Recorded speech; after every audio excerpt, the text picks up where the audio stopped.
The art of meditating on Scripture involves using one's imagination. Instead of simply reading a passage, we must read it, close our eyes, and visualize the scene, perhaps even putting ourselves in the picture. That's what the author of this hymn did. Austin Miles was a pharmacist who began writing gospel songs and eventually became an editor of hymnals and songbooks, as well as a popular music director at camp meetings, conventions, and churches. His hobby was photography, and he found his darkroom perfect for developing not just his photographs, but his devotional life. In its privacy and strange blue glow, Miles could read his Bible in total privacy.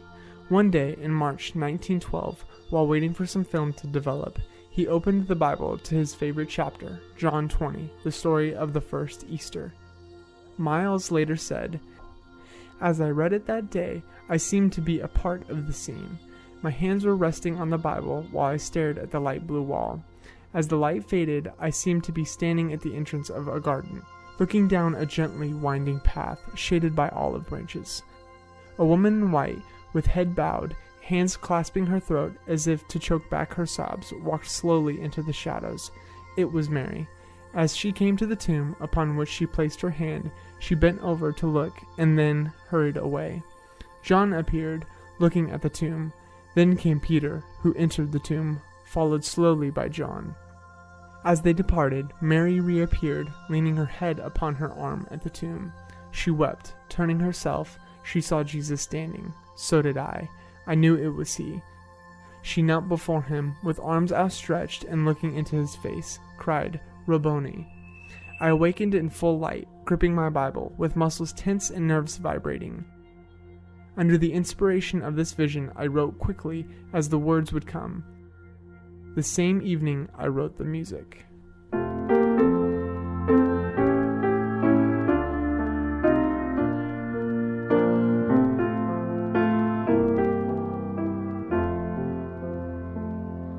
I come to the garden alone, while the dew is still on the roses, and the voice I hear falling on my ear, the Son of God discloses,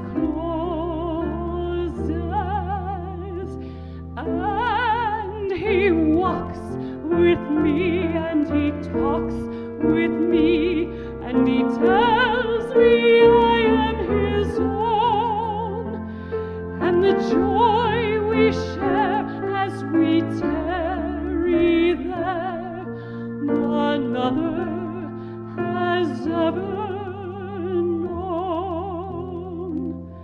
I'd stay in the garden with him, though the night around me be falling, but the bids me go through the voice of woe. His voice to me is calling, and he walks with me and he talks with me, and he tells me I am his own, and the joy we share as we tarry there, none other has ever known.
trust in Jesus, just to take him at his word, just to